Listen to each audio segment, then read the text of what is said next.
اب یہاں پر اسرائیل کے لیے نئی مصیبت کھڑی ہو گئی، کیونکہ غزہ پر حملے کرنا تو آسان تھا، لیکن اب ان کو لیبنان میں حزب اللہ کو بھی جواب دینا پڑ رہا تھا۔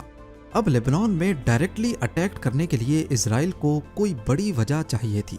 ایکسپرٹس کا ماننا ہے کہ تبھی انہوں نے پیجر اٹیکس پلان کیے۔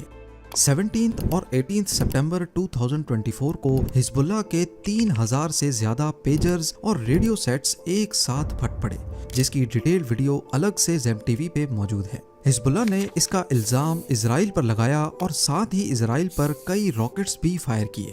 جس موقع کی تلاش تھی وہ اب آ چکا تھا۔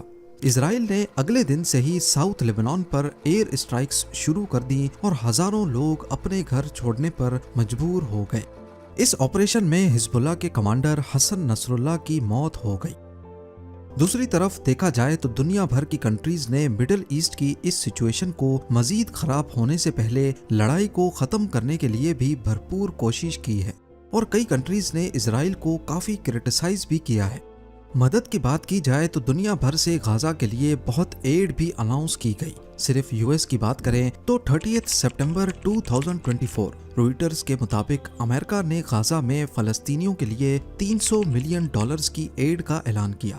7 March 2024 U S president Joe Biden نے غزہ میں مدد کرنے کے لیے ملٹری پورٹ بنانے کا اعلان کیا، اور اسی سال 27 فیب کو یو ایس ایڈ نے $53 ملین کی فوری امداد کا اعلان بھی کیا۔ اس طرح کے ان گنت اعلانات ہمیں مختلف نیوز ویب سائٹس پر ملتے ہیں، لیکن جہاں دنیا کی زیادہ تر کنٹریز اسرائیل کو کرٹیسائز کر رہی ہیں، وہیں اسرائیل اتنا زیادہ ان حملوں میں شدت لے کے آ رہا ہے۔ آخر اس کی وجہ کیا ہے کہ چاروں طرف عرب کنٹریز سے گھیرا ہوا چھوٹا سا اسرائیل کسی کے قابو میں نہیں آ رہا؟ اس معاملے کو پچھلے ایک سال میں 3 مرتبہ یونائٹڈ نیشنز کی سیکیورٹی کونسل میں بھی اٹھایا گیا۔ یو این کی سیکیورٹی کونسل میں الگ الگ کنٹریز کے نمائندے حصہ لیتے ہیں، اور کسی بھی مسئلے کا ووٹنگ کے ذریعے فیصلہ کیا جاتا ہے، اور یہ فیصلہ پھر اگلی کنٹری کو ماننا ہی پڑتا ہے۔ لیکن تینوں مرتبہ سیکیورٹی کونسل میں جب سیز فائر کا ایگریمنٹ ہوا تو امریکہ نے اپنی ویٹو پاور کا استعمال کرتے ہوئے اس فیصلے کو رد کر دیا۔ جی ہاں، وہی امریکہ جس نے غزہ کے لیے کروڑوں ڈالرز کی ایڈ کا اعلان کیا تھا۔ جون 2024 میں تو امریکہ نے خود ایک سیز فائر کا ایگریمنٹ فائل کیا تھا، جو سیکیورٹی کونسل میں پاس بھی ہو گیا، لیکن اس کو بھی بعد میں ویٹو کر دیا گیا۔ ایک طرف پریزیڈنٹ جو بائیڈن کا کہنا ہے کہ جنگ کسی کے حق میں نہیں ہے، تو دوسری طرف یو این میں ویٹو پاورز کا استعمال بھی امریکہ نے ہی کیا۔ نہ صرف اتنا بلکہ stock home international peace research institute کے مطابق 2019 اور 2023 کے بیچ اسرائیل نے جتنے بھی ویپنز امپورٹ کیے ان میں سے 69% امریکہ سے منگائے گئے، اور تو اور امریکہ کی طرف سے ہر سال اسرائیل کو $3.8 بلین کی ملٹری ایڈ بھی دی جاتی ہے۔ یہ ساری انفارمیشن پبلکلی بھی موجود ہیں۔ لوگوں کا کہنا ہے کہ امریکہ غزہ پر حملے روکنے کی بات تو کرتا ہے، دوسری طرف اسرائیل کو سپورٹ بھی کرتا ہے۔ یہی وجہ ہے کہ جنگ کم ہونے کے بجائے بڑھتی ہی جا رہی ہے، جو آنے والے وقت میں مڈل ایسٹ میں کوئی بھیانک شکل بھی اختیار کر سکتی ہے۔ پر یہاں ایک اہم سوال پیدا ہوتا ہے کہ آخر امریکہ ایسا کر کیوں رہا ہے؟ اس سوال کے جواب کی کڑیاں ریلیجن سے جا کر ملتی ہیں۔ یو ایس کے ویٹون کالج کی ایک ریسرچ کے مطابق امریکہ میں ایک بہت بڑی پاپولیشن قریب 35 سے 40% لوگ ایسے ہیں جو بائبل پر پورا یقین رکھتے ہیں اور اس کو فالو بھی کرتے ہیں۔ ان میں سے کافی سارے لوگوں کا ماننا ہے کہ اسرائیل کا بننا بائبل کے عین مطابق ہے۔ امریکہ میں ایک آرگنائزیشن ہے جس کا مقصد اسرائیل کی پروٹیکشن اور یہودیوں کے لیے آواز اٹھانا ہے۔ اس آرگنائزیشن کو کوفی کہا جاتا ہے، یعنی کرسچنز یونائٹڈ فار اسرائیل۔ پوری دنیا میں اس آرگنائزیشن کے 10 ملین ممبرز ہیں، جن میں امریکن پولیٹکس کے کافی بڑے بڑے نام بھی شامل ہیں۔ کرسچنز کے اس گروپ کو زائونسٹ بھی کہا جاتا ہے۔ یاد رکھیں کہ کرسچینٹی ایک الگ ریلیجن ہے اور جوئش ایک الگ، جبکہ زائونزم ایک ایسی پولیٹیکل موومنٹ ہے جو اسرائیل کے حق میں کام کرتی ہے۔ سب سے اہم بات یہ ضروری نہیں کہ ہر جو یا ہر کرسچن زائونسٹ ہو۔ زائونسٹس کا یہ گروپ امریکن پالیٹکس یا گورنمنٹ میں اپنی مرضی کے فیصلے کیسے کرواتا ہے، اس کے لیے ایک الگ کمیٹی ہے جس کو APEC یعنی امریکن اسرائیل پبلک افیئرز کمیٹی کہا جاتا ہے۔ یہ دنیا کی سب سے بڑی اور سب سے پاورفل لابنگ کمیٹی ہے جو امریکن کانگریس میں جو چاہے جب چاہے اپنی مرضی کے فیصلے کروا سکتی ہے۔ US کانگریس میں ہی سارے فیصلے کیے جاتے ہیں، نئے قانون بنائے جاتے ہیں، بجٹ اپروو ہوتے ہیں اور جنگیں بھی مسلط کی جاتی ہیں۔ US کانگریس کے ممبرز یہ تمام فیصلے ووٹنگ کے ذریعے کرتے ہیں۔ اب اگر کوئی ایک بڑا گروپ US کانگریس کے زیادہ تر ممبرز کو خرید لے اور ان سے کہے کہ فلاں ریزولوشن میں ووٹنگ ان کے حق میں دینی ہے، تو اس کو کہتے ہیں لابنگ کرنا۔ اور حیرت کی بات یہ ہے کہ امریکہ میں لابنگ کرنا بالکل لیگل ہے، لیکن اس کی کچھ شرطیں ہیں۔ جو لابنگ کر رہا ہے اس کو یہ تمام ڈیٹیلز پبلک رکھنی ہے اور انڈر دی ٹیبل کسی بھی کانگریس کے ممبرز کو پیسے نہیں دینے، یعنی جو کچھ ہوگا سب کے سامنے ہوگا۔ APEC کی ویب سائٹ پہ صاف صاف لکھا ہے کہ یہ گروپ امریکن گورنمنٹ میں اسرائیلی پالیسیز لاگو کروانے کے لیے لابی کرتا ہے۔ نہ صرف اتنا بلکہ وہ کینڈیڈیٹس جو US جنرل الیکشن میں کھڑے ہوئے اور ان کو APEC کی سپورٹ حاصل تھی، ان میں سے 98% الیکشن جیت گئے۔ ان کینڈیڈیٹس کو $40 ملین بھی دیے گئے۔ یہ گروپ نہ صرف امریکن پالیٹکس میں اسرائیل پسند پالیسیز لاگو کرواتا ہے بلکہ جو اسرائیل کے خلاف ہیں ان کو ہرانے کا کام بھی کرتا ہے۔ ان کی ویب سائٹ پہ لکھا ہے کہ انہوں نے 24 ایسے کینڈیڈیٹس کو بھی ہروایا جو پرو اسرائیل پالیسیز کے خلاف تھے۔ APEC کی اسرائیل کے لیے سپورٹ اب کافی بھیانک شکل اختیار کرنے لگی ہے۔ ہوا کچھ یوں تھا کہ اسرائیل کی بمبنگز اور غزہ میں ہیومن رائٹ وائلیشن کے خلاف ساؤتھ افریقہ نے انٹرنیشنل کرمنل کورٹ ICC میں ایک کیس فائل کیا۔ یہ کورٹ یونائٹڈ نیشنز کا حصہ ہے لیکن یہ امریکہ کے ڈائریکٹ کنٹرول میں نہیں ہے۔ 24 اپریل 2024 کو ICC کے چیف پروزیکیوٹر اسد کریم خان کو 12 US سینیٹرز کی طرف سے ایک دھمکی آمیز لیٹر ریسیو ہوتا ہے جس میں لکھا تھا کہ ہمیں رپورٹ ملی ہے کہ ICC اسرائیل کے prime minister Benjamin Nitin Yahoo اور دوسرے اسرائیلی لیڈرز کو اریسٹ کرنے کے آرڈرز نکالنے والا ہے۔ اس میں لکھا تھا کہ اگر آپ نے ایسا کیا تو ہم یعنی US آپ کے ادارے کے خلاف بدترین سینکشنز لگائیں گے، آپ کی اور آپ کی فیملی کے US وزٹس پر بھی پابندی لگا دیں گے۔ اس لیٹر میں صاف صاف لکھا تھا "If you target Israel, we will target you"، اور آخر میں لیٹر کے اینڈ میں مینشن کیا گیا "You have been warned"۔ اس لیٹر کے ساتھ ان 12 US سینیٹرز کے نام اور سگنیچرز بھی اٹیچڈ تھے۔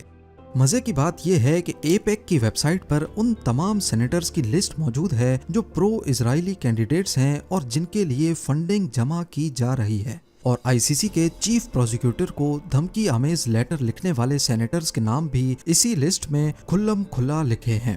پر کہانی ابھی بھی باقی ہے۔ بانڈز کے بارے میں تو آپ سب نے سن رکھا ہوگا، یہ زیادہ تر گورنمنٹس ایشو کرتی ہیں انویسٹر سے پیسہ جمع کرنے کے لیے، اور بدلے میں بانڈ خریدنے والے کو سالانہ پروفٹ دیا جاتا ہے۔ اس کا فائدہ یہ ہوتا ہے کہ گورنمنٹ کو لون کی صورت میں پیسے مل جاتے ہیں اور جب بھی بانڈ واپس کرنا ہو تو گورنمنٹ وہ واپس خرید بھی لیتی ہے۔ اب آتے ہیں اصل اسٹوری پہ۔ دی گارڈین کی ایک اسٹوری کے مطابق اگست 2023 میں اسرائیلی بانڈز کے ایک ریپرزینٹیٹو نے امریکہ میں اوہایو اسٹیٹ ٹریجرر کو ای میل کر کے کہا کہ کیا وہ $5 ملین کے اسرائیلی بانڈ خریدیں گے۔ نارملی کسی بھی گورنمنٹ ادارے کو کوئی چیز بیچنا اتنا آسان نہیں ہوتا، اس میں بہت ساری کمپلیکیشنز اور الگ الگ لوگوں سے پرمیشن لینی پڑتی ہے۔